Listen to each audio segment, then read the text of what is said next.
Bonjour à tous, bienvenue à votre chaîne Gumbo News Télévision. Nous sommes très contents de vous parce que vous nous suivez de partout à travers le monde entier.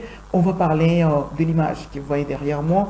Il s'agit d'une image d'une icône des Né-Congo. Les Né-Congo, vous le savez, c'est un peuple qui se situe à l'ouest de la République démocratique du Congo. Eh bien, la ville de Kinshasa et surtout toute la République démocratique du Congo ne s'y attendait pas. On s'est bien réveillé, on a bien commencé la journée, mais il y a eu une mauvaise nouvelle qui est tombée et plus précisément à 11h30. La nouvelle concerne qui? Le décès de Nemwanda Nsemi.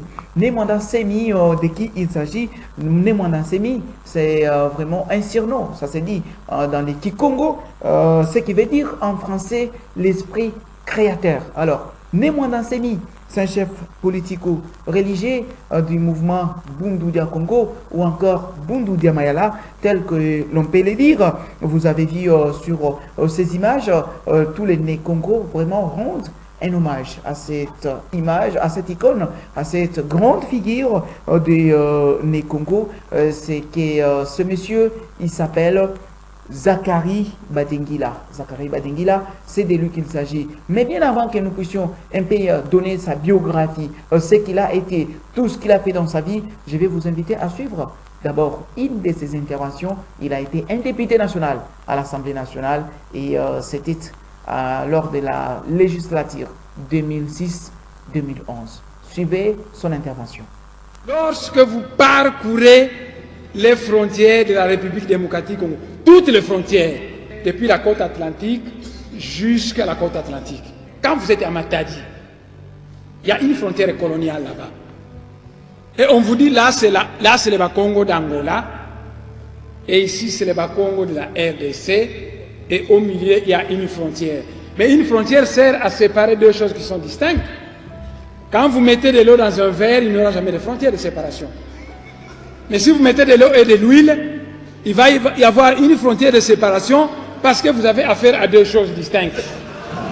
Alors, un peuple, il paraît que vous êtes tous des chrétiens, des croyants, un peuple créé par Dieu pour vivre dans l'unité, on met une frontière qui la sépare.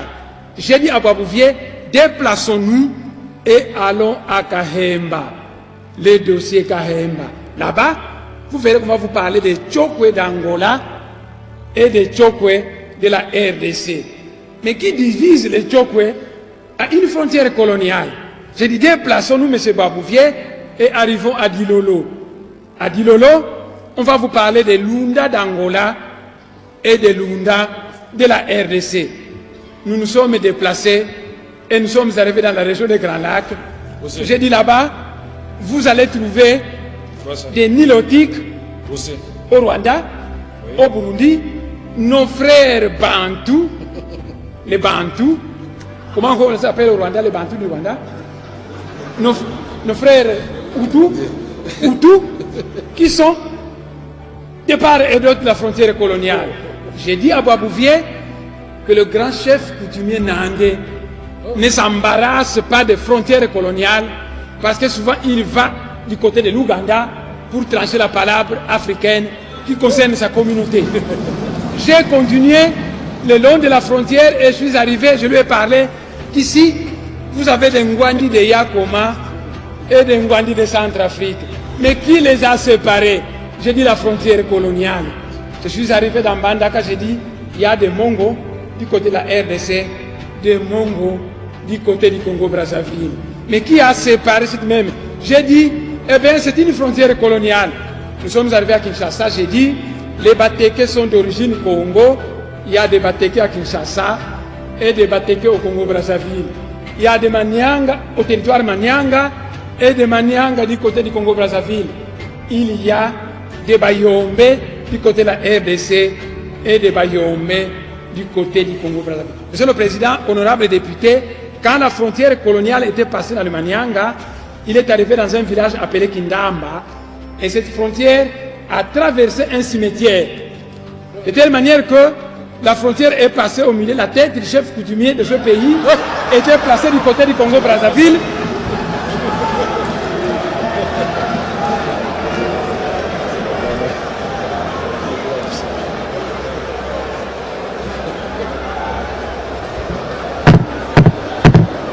Allez-y. Monsieur le Président,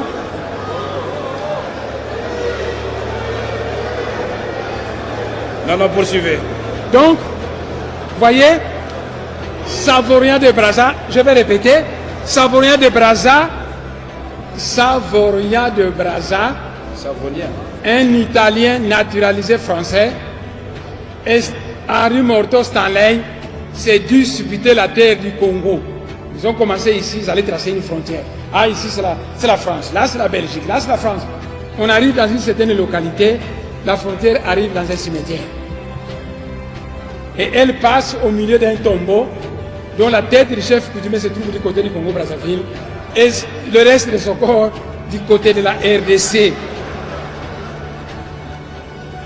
Alors j'ai dit à Boisbouvier que ça c'était les frontières Tout ça toujours externes. avec Boisbouvier. C'est très grave. Mais à l'intérieur, j'avais dit ceci à Boisbouvier, entrons maintenant à l'intérieur de la République démocratique du Congo. Les connaissances à ma disposition me disent que le Moulou-Badi Katanga et le Moulou-Badi Kassai sont un même peuple. Avant les frontières coloniales, leur pays était un. Et quand la Belgique a fabriqué ces provinces, elle a tracé une frontière coloniale qui a séparé le Katanga du Kassai. Et à cause de cette frontière coloniale, les Kassaïens sont chassés au Katanga, malmenés à cause d'une frontière coloniale.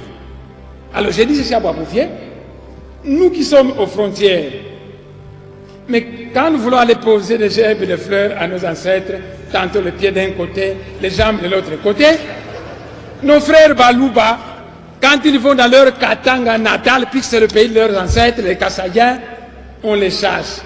Alors qu'est-ce qu'il faut faire? Mais à l'image de l'espace Schengen, mettons dehors toutes ces frontières.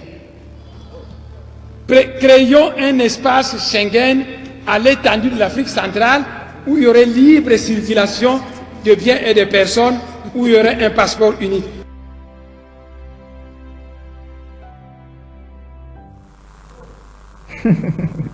Vous avez dit, hein, vous avez vous-même suivi un grand sage pour les peuples nés Congo, Mwanda Nsemi, cet homme politique, cet homme religieux, un grand homme hein, pour les peuples nés Congo. Vous avez suivi son intervention. Et d'ailleurs, ce que je peux vous dire, c'est quoi? Pendant qu'il intervient à l'Assemblée nationale, vous-même, vous avez vu les regards de ses collègues. D'abord, Vital Kamerhe, qui était président de l'Assemblée nationale à l'époque. Il y a vous avez vu Emmanuel Ramazan Tchadari, tous les autres collègues députés à l'époque de Mwanda Nsemi, ils étaient émerveillés, vu les regards, son intervention, vraiment c'est magistral. Même vous, là vous nous suivez, vous êtes sûr et certain de ce qu'a dit Mwanda Nsemi, qu'il a raison, sur les frontières des peuples africains. Donc, c'est que l'homme blanc est venu mettre les frontières là où il ne pouvait pas mettre. Par exemple, le royaume Congo, le royaume Cuba, donc les peuples Cuba a été séparés, le peuple Congo a été séparé, on n'en est pas là. Mais qui est Mwanda Nsemi? Mwanda Nsemi qui aujourd'hui fait parler de lui. C'est un homme politique, c'est un homme religieux et un Congolais né à Luozi. C'était en 1946. Dans les territoires de Luozi, Mwanda Nsemi veut dire l'esprit créateur. Son vrai nom c'est Zachary Badiengila. Zachary Badiengila. Donc, il est originaire de la province du Congo central, l'ancienne province du Bas-Congo, et il résidait à Kinshasa. Il est chimiste de formation et il s'est considéré au début comme héritier spirituel de Simon Kimbangu, prédicateur et prophète du mouvement religieux kimbanguiste. Il s'est défini par la suite comme héritier politique de Joseph Kasavubu. Vous connaissez très bien Joseph Kasavubu, autonomiste et partisan de l'insurrection Congo à partir du 15e siècle. Et ces deux mentors sont ici, comme lui, de l'ex-Bas-Congo. Comme vous voyez sur ces images, c'est son mouvement politico-religieux Bundu Dia Mayala ou bien Bundu Dia Congo. Mouvement qu'il crée en 1969, c'était officiellement en 1986, car étant une simple organisation culturelle à ses débuts, il a plutôt écrit plusieurs ouvrages, notamment les livres qu'il a écrits en Kikongo. C'est bien l'Mvutu kwa PSV, qui veut dire réponse à la PSV. Voilà, réponse à la PSV, car accusé de traduire sans autorisation expresse les textes des enseignements de la PSV, afin de les enseigner à ses adeptes. Comprenez, l'un des livres que Mwanda Nsemi a écrit. Et ce n'est que dans les années 2000, lors des législatives de 2006, qu'il fait parler de lui en traitant Joseph Kabila des Rwandais. Donc c'est après avoir traité Joseph Kabila des Rwandais qu'il a fait parler de lui, et que ce qui veut donc accaparer, il a voulu s'accaparer de la RDC. Donc ce mouvement s'est agrandi ensuite pour faire face aux enjeux politiques. Il a même déclenché les émeutes du Bas-Congo, c'était en février 2007. Les émeutes du Bas-Congo, vous savez ce que ça produit ici dans les pays, surtout dans les Bas-Congo. C'était en 2007 qu'il a créé ces émeutes-là. Ça fait parler de lui, et ce sont les premières émeutes qui ont fait à ça que tout le monde extérieur puisse parler de Mwanda Nsemi. Sur le plan international, il a été connu à cause de ces émeutes. Alors, un affrontement s'est alors déclenché durant plusieurs jours devant sa résidence, ici à Kinshasa, avec la police nationale congolaise, et cela s'est terminé, c'était par son arrestation le 3 mars, c'était en 2017, et son incarcération à la prison centrale de Makala. Il s'est évadé ensuite grâce au soutien de ses miliciens qui ont plutôt ouvert un fait au centre pénitentiaire de Makala, ici à Kinshasa. Vous vous rappelez, en 2017, Mwanda Nsemi avait été arrêté à la prison centrale de Makala, mais comment est-ce qu'il s'est évadé? Vous connaissez très bien. Ce mouvement, ses adeptes avaient ouvert le feu, c'était à la prison centrale de Makala, une nuit qui avait vraiment laissé beaucoup d'encre et beaucoup de salive sur plusieurs bouches et dans plusieurs médias à Kinshasa. Alors, il a disparu ensuite, après s'être évadé de la prison centrale de Makala. Mwanda Nsemi a disparu après un long moment, et en passant quelquefois pour mort. On pensait déjà qu'il est mort, mais il a réapparu, c'était en 2019, juste après que Félix Tshisekedi ait accédé au fauteuil présidentiel. Mwanda Nsemi est réapparu, espérant obtenir une amnistie par le canal de Joseph Olengankoy. Il s'attaque encore au nouveau président élu. Comprenez, Mwanda Nsemi, qui il était. Alors, il s'est encore attaqué à Félix Tshisekedi, l'accusant d'avoir épousé une Rwandaise. Je dis bien l'accusant d'avoir épousé une Rwandaise, la première dame, Denise Nyakero Tshisekedi. Mwanda Nsemi l'avait accusé ainsi. Alors, il va réouvrir une autre attaque, cette fois-ci en mars 2020, mais également dans différentes villes de la province du Congo central.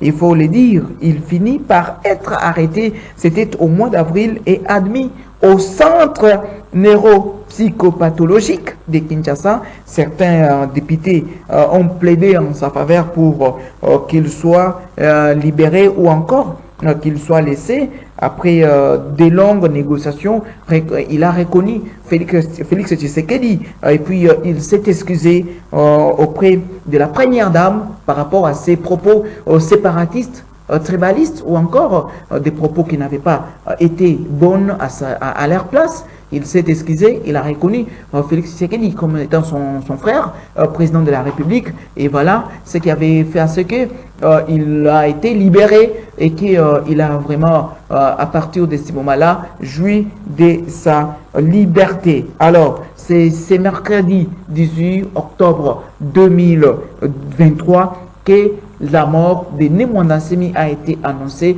par ses proches. D'abord, ses proches de son mouvement mystico-religieux Bundu dia Mayela ou Bundu dia Congo. En plus, sa famille qui a vraiment accepté que non, qui a vraiment certifié que non, Nemwanda Nsemi est décédé. Alors, cet homme qui a connu un grand temps dans la sphère politique et la sphère religieuse congolaise, il a quand même fait parler de lui.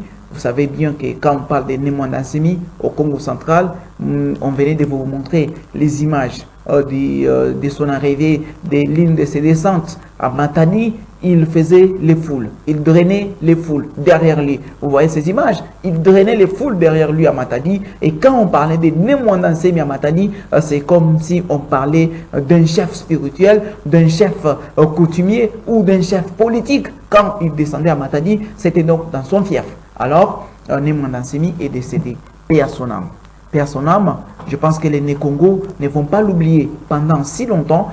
Il va rester gravé dans les mémoires, non seulement des Né-Congo, mais de toute la population congolaise, parce que Nemwanda Nsemi a aussi laissé ses empreintes dans l'histoire, et surtout qu'il défendait beaucoup plus les intérêts nationalistes, l'Afrique, surtout aussi en général. Il a aussi défendu l'Afrique, la RDC, face aux intérêts impérialistes. Merci.